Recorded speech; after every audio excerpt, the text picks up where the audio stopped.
प्रिय विद्यार्थियों, इस वीडियो में हम चर्चा करेंगे प्राचीन कालीन विकसित सुनियोजित व्यापार प्रधान और नगरीय सभ्यता सिंधु घाटी सभ्यता, जो अपने विकसित और गौरवमयी इतिहास के लिए प्रसिद्ध है। उस महान सभ्यता और सभ्य शांति प्रिय सभ्यता का पतन या अंत कैसे हुआ, क्यों हुआ। प्रिय विद्यार्थियों, ये तो एक कटु सत्य है या कुछ भी मान लीजिए आप, एक सत्य है कि उत्थान पतन एक निरंतर प्रक्रिया है जो हमेशा चलती रहती है। जिसका उत्थान होता है उसका पतन निश्चित है। चाहे आप उसको किसी भी संदर्भ में ले लीजिए, चाहे सभ्यताओं के संदर्भ में ले लीजिए, चाहे मानव के संदर्भ में ले लीजिए, किसी संदर्भ में ले लीजिए, जिसका उत्थान होता है उसका पतन निश्चित रूप से होता है। एक विकास की अवस्था है जो चरम पर पहुंचने के बाद अवनति प्रारंभ होती है, एक बिंदु है, एक लक्ष्य है, जहां उच्चतम शिखर पर पहुंचने के बाद ढलान, उतार, पतन, अवनति निश्चित रूप से हर चीज में, हर अतीत इतिहास या मानव सभ्यता की कोई ऐसी चीज नहीं है जिसमें दिखाई नहीं देती हो। यानी उत्थान और पतन एक निरंतर और शाश्वत प्रक्रिया का अंग है, भाग है। तो हम बात करेंगे सिंधु घाटी सभ्यता, जो एक नगरीय और विकसित समृद्ध सभ्यता थी, उसका पतन क्यों हुआ। तो हम इसको मोटे तौर पर विद्वानों ने जो सिंधु घाटी सभ्यता को 3 भागों में बांटा है, प्राचीनतम, मध्य और नवीनतम। प्रथम दोनों काल में सिंध प्रदेश में शासन व्यवस्था सुचारू रूप से चलती रही, परंतु तृतीय काल जो नवीनतम उसका पार्ट था सिंधु घाटी सभ्यता का, उस काल में किन्हीं कुछ कारणों से शासन और व्यवस्था शिथिल पड़ गई। लोग राजकीय नियमों और प्राचीन परंपराओं का उल्लंघन करने लगे थे। इस काल में निर्मित मकानों में पहले जैसी व्यवस्था और शोभा का अभाव दिखाई देता है। लोग जगह जगह अतिक्रमण करने लगे, मकानों का आकार प्रकार छोटा होता गया। निर्धनता के कारण लोगों ने दुमंजिला मकान बनाना बंद कर दिया। इस प्रकार तृतीय काल में मोहनजोदड़ो की सभ्यता का उन्नति काल दिखाई देता है। हड़प्पा नगरों का विनाश कैसे हुआ, एक विवादास्पद प्रश्न है कि इन विकसित और समृद्ध नगरों का विकास कैसे हुआ। लेकिन फिर भी बहुत से कारण हैं जिनके कारण सिंधु घाटी सभ्यता के प्रमुख नगरों का विनाश हुआ और ये सभ्यता अपने अंत और पतन की तरफ अग्रसर हुई। जैसे अपन मोहनजोदड़ो की बात करते हैं, मोहनजोदड़ो नगर का जो तह है, सतह है, उसकी बसावट का जो आकार है, खुदाई में जो स्तर मिलते हैं, 7 स्तर प्राप्त होते हैं। यानी मोहनजोदड़ो नगर 7 बार उजड़ा और 7 बार बसाया गया। तो इससे संकेत मिलता है कि बाढ़ के कारण, किन्हीं कारणवश इस नगर का इसका पतन हुआ और फिर बाद में इसको पुनः बसाया गया। इस प्रकार आगे हम देखते हैं कि उत्तरवर्ती जो सिंधु घाटी सभ्यता निर्माण कार्य किसी योजना का अभाव दिखाई देता है। सार्वजनिक इमारतें भी खंडर होने लगी थी, उनका स्थान छोटी इमारतों ने ले लिया। इस समय भवन निर्माण प्रणाली में भी दिखाई देता है पतन। अनेक भवनों में न ईंटों का संगठन ठीक है, न उनकी खुद जुड़ाई ठीक प्रकार से की गई है। दीवारों में भी ईंटें टेढ़ी मेढ़ी छोटी बड़ी लगाई गई हैं, उनके बीच में बड़ी बड़ी दरारें रह गई हैं। जल संभारण, जो जल संरक्षण की व्यवस्था थी, वो अस्त व्यस्त और टूटने फूटने लगी थी। यानी कि सिंधु घाटी सभ्यता के नगरों में हर क्षेत्र में पतन दिखाई देने लगे थे। व्यापार, वाणिज्य, उद्योग धंधे भी चौपट होने लगे। मिट्टी के बर्तन बनाने का ढंग भी बदल गया और अलंकरण कम हो गया और घटिया किस्म का था। हड़प्पाई नगरों के संदर्भ में लंबे समय तक जो पतन के कारणों को मानते हैं, उनमें एक प्रमुख कारण माना जाता है कि सिंधु घाटी सभ्यता का जो अंत हुआ, पतन हुआ, उसमें प्रमुख रूप से आर्यों का आक्रमण जिम्मेदार था। आर्य बाहर से आए, मध्य एशिया से आए, और वो आक्रमणकारी थे, युद्ध प्रिय थे। और यहाँ के जो सैंधव निवासी थे, हड़प्पाई जो लोग थे, वो शांति प्रिय थे, लड़ाई युद्धों में उनकी कोई रुचि नहीं थी। और आक्रमणकारी आर्यों ने सैंधव नगरों पे आक्रमण किया और परिणाम स्वरूप ये जो लोग थे दक्षिण की तरफ चले गए। आक्रमणकारी आर्यों ने उनके भव्य नगरों और दुर्गों को नष्ट कर दिया। आर्यों के धर्म ग्रंथ ऋग्वेद से भी इस बात का संकेत मिलता है। बलूचिस्तान के 3 स्थल राना गुंडई, नाल और डाबरकोट के संदर्भ में अग्निकांड और लूटपाट तथा तहस नहस के साक्ष्य मिलते हैं। गार्डन चाइल्ड ने हड़प्पा संस्कृति के अंत के लिए आर्यों के आक्रमण की संभावना व्यक्त की है। व्हीलर महोदय का भी यही मानना है कि मोटे तौर पर मोहनजोदड़ो के अंतिम स्तर से प्राप्त स्त्री, पुरुष और बच्चों के कंकालों, जिनके कुछ पहने शस्त्रों के घाव के निशान हैं, उनसे यह संकेत मिलता है कि आर्यों ने आक्रमण करके, भीषण आक्रमण करके सैंधव निवासियों का कत्लेआम किया, जिसके कारण भी सिंधु घाटी सभ्यता का अंत हुआ। दूसरे प्रकार के जो कारण हैं सिंधु घाटी सभ्यता के, उन कारणों में हम बात करते हैं आंतरिक कारण, जिनमें विदेशी कबीलों के आने से पहले ही शुरू हो चुका था। इन स्थानीय कारणों में से जैसे अपन बात करते हैं जमीन का क्षारीय होना, यानी खारी होना, प्रतिवर्ष नदियों में बाढ़ का आना, मरुस्थल का प्रसार होना, नदियों की धाराओं का बदलना, भूकंप का आना आदि हो सकते हैं।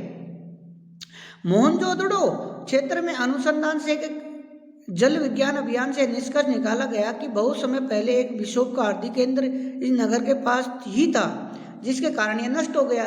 कुछ विशेषज्ञों का मानना है कि मोहनजोदड़ो के विनाश का मुख्य कारण बाढ़ भी थी। नगर कई बार बाढ़ के प्रकोप का शिकार हुआ। अंत में यहाँ के निवासियों को नगर त्याग कर अन्यत्र जाने पर विवश कर दिया। संभवतः नगरों को बाढ़ों का शिकार होना पड़ा। हड़प्पा संस्कृति के अधिकांश नगर नदियों के तट पर स्थित थे, जिनमें प्रतिवर्ष बाढ़ आना एक साधारण बात थी। मार्शल महोदय के उत्खनन किया गया, उसमें ये प्रमाण मिलता है कि इन नदियों में प्रतिवर्ष बाढ़ आती थी, नगरों का विनाश होता था, लोग प्रतिवर्ष पुनर्निर्माण करते थे, यानी नगरों को उजड़ना, बसना, ये अनवरत प्रक्रिया का भाग था। मैके महोदय के अनुसार चंदोदड़ो में भी उन लोगों के नगर छोड़ने में बहुत अंशों में बाढ़ ही उत्तरदायी थी। वहां पर अंतिम चरण में भयंकर बाढ़ के साक्ष्य के रूप में जमी रेत की तह है। मैके महोदय का मानना है कि यहाँ के निवासी बाढ़ से बचने के लिए अन्य ऊंचे स्थलों की ओर चले गए, जिससे इस संस्कृति की विशिष्टता समाप्त हो गई। राव महोदय को लोथल तथा दक्षिण गुजरात में कम से कम 2 भीषण बाढ़ों के आने के प्रमाण मिले हैं। हड़प्पा और मोहनजोदड़ो में भी उसी के आसपास भयंकर बाढ़ आई होगी, इस प्रकार के साक्ष्य प्राप्त होते हैं। बाढ़ के कारण खेती नष्ट हो जाती होगी, मकान धराशायी हो जाते होंगे, नहरें बालू में पट जाती होंगी। नहरें जो सिंचाई का साधन था, पानी का स्रोत थे, उनमें बाढ़ के कारण रेत जमा हो जाती होगी। लोग अन्यत्र बसने के लिए विवश होते रहे होंगे। परिणाम स्वरूप इन नगरों का विनाश और पतन होता गया। इसके अलावा सिंधु घाटी सभ्यता के पतन के कारणों में हम बात करते हैं। भूमि में समुद्र के तट के चिन्ह मिलते हैं। हड़प्पा संस्कृति के 3 महत्वपूर्ण नगर सुतकान, गेंडोर, सोतकाकोह और बालाकोट समुद्र तट से कोसों दूर हैं, परंतु यहाँ की एक अनुसंधान से पता चलता है कि वे कभी समुद्र तट पर स्थित थे और जल मार्ग द्वारा व्यापार के महत्वपूर्ण केंद्र रहे होंगे। डेल्स नामक विद्वान का मानना है कि समुद्र तटीय भूमि का सतह ऊपर उठना, नदियों की लाई हुई मिट्टी के जमाव से उनके मोहनों का अवरुद्ध होना, स्थान स्थान पर हवाओं द्वारा रेत का जमा किया जाना, इन प्राकृतिक कारणों ने भी नगरों को समुद्र तल से दूर कर दिया। परिणाम स्वरूप सिंधु नगर जो थे, व्यापारिक संबंध कम होते गए, अंत में टूट गए। इन नगरों को संपन्नता जाती रही और लोग आजीविका की तलाश में अन्यत्र स्थानों पर जाकर बस गए। घोष महोदय का मत है कि कुछ स्थानों पर आर्द्रता का ह्रास, उससे उत्पन्न भूमि की शुष्कता का विस्तार हड़प्पा के अंत के लिए महत्वपूर्ण कारण रहा होगा। उनका कहना है कि सरस्वती नदी के क्षेत्र में हड़प्पा संस्कृति के स्थल, जबकि यह नदी निश्चित रूप से जीवंत थी, नदी के तट पर पाए गए, परंतु उत्तर हड़प्पा संस्कृति के स्थल उस स्थान पर पाए गए जो पहले नदी का तल था, अर्थात लोगों ने इस स्थान पर बसने से पहले नदी सूख चुकी थी। नदी के सूखने पर इस क्षेत्र में रेगिस्तान का प्रसार होता चला गया और लोग अन्य स्थानों पर जाकर बस गए। बीरबल साहनी महोदय का मानना है कि लगभग 3800 ईसा पूर्व तक राजस्थान के क्षेत्र में पर्याप्त आर्द्रता और हरियाली थी, परंतु इसके बाद शुष्क जलवायु का दौर शुरू हो गया। कालीबंगा में हड़प्पा संस्कृति के विनाश का मुख्य कारण संभवतः जलवायु परिवर्तन रहा हो। तो प्रिय विद्यार्थियों, जलवायु परिवर्तन, जैसा कि आज आप इस समय वर्तमान परिस्थितियों में भी देखते हैं कि जलवायु परिवर्तन, मौसम परिवर्तन, जो बिना मौसम के वर्षा, गर्मी, सर्दी, ये जो दिखाई देते हैं जलवायु परिवर्तन, ये भी सिंधु घाटी सभ्यता के पतन के कारणों में से प्रमुख कारण रहा है।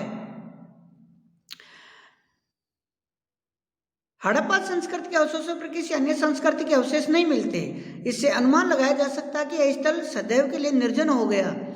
डेल्स महोदय का मानना है कि घग्गर और उसकी सहायक नदियों का दिशा परिवर्तन, यानी नदियों द्वारा मार्ग परिवर्तित करने के कारण भी जब पानी की आवक पहुंच दूर हो गई तो भी नगरों का पतन प्रारंभ हो गया। नदियों द्वारा दिशा परिवर्तन करने के कारण भी सैंधव हड़प्पाई नगरों का पतन हुआ होगा निश्चित रूप से। जैसे माधव स्वरूप वस्त मानते हैं कि हड़प्पा नगर के पतन के लिए रावी नदी का दिशा या मार्ग परिवर्तन मुख्य कारण है, यानी नदियों द्वारा मार्ग परिवर्तन भी सैंधव नगरों के पतन का एक प्रमुख कारण रहा है। कुछ विद्वानों की धारणा है कि मानसूनी हवाओं के दिशा परिवर्तन से सिंधु क्षेत्र में वर्षा की कमी होती गई और क्षेत्र को सूखे का समस्या का सामना करना पड़ा और अन्न का अभाव होने के कारण लोग बिखरने यानी विचरण करने के लिए बाध्य हो गए। कुछ विद्वानों ने संस्कृति के विनाश के कारणों में राज परिवार और राज दरबार के षड्यंत्रों की भी कल्पना की है कि राज परिवार और उनके षड्यंत्रों के कारण भी सिंधु घाटी सभ्यता का अंत हुआ है। शासकों की निरंकुशता के विरुद्ध जनता द्वारा विद्रोह की संभावना का भी उल्लेख किया गया, परंतु इन परिकल्पनाएं मात्र है, इनकी कोई विशेष दृष्टांत या उदाहरण या प्रमाण नहीं मिलते जिनके आधार पर हम इन कारणों को सैंधव नगर या सभ्यता के पतन के कारणों में से मान सकें। इसके अलावा जैसे और बहुत से विद्वान हैं जिनकी धारणा है अदृश्य गाज, महामारी आदि के कारण भी सिंधु घाटी सभ्यता का पतन हुआ और स्वाभाविक प्रक्रिया के तहत स्वाभाविक जो उत्थान और पतन की निरंतर और शाश्वत प्रक्रिया है उसके कारण भी सिंधु घाटी सभ्यता का अंत हुआ। तो प्रिय विद्यार्थियों, जो सिंधु घाटी सभ्यता एक नगरीय समृद्ध और विकसित सभ्यता थी, उसका एक स्वाभाविक प्रक्रिया के रूप में बाढ़ का आना, नदियों द्वारा मार्ग परिवर्तन करना, आर्यों के आक्रमण, आंतरिक दुर्बलता, महामारी, जलवायु परिवर्तन, सूखे का प्रसार, अदृश्य गाज और समय के साथ वर्षा का कम होना, कुछ विद्वानों के अनुसार अतिवृष्टि, बाढ़ का आना, यानी विभिन्न कारणों ने सिंधु घाटी सभ्यता के पतन में महत्वपूर्ण भूमिका निभाई है। धन्यवाद।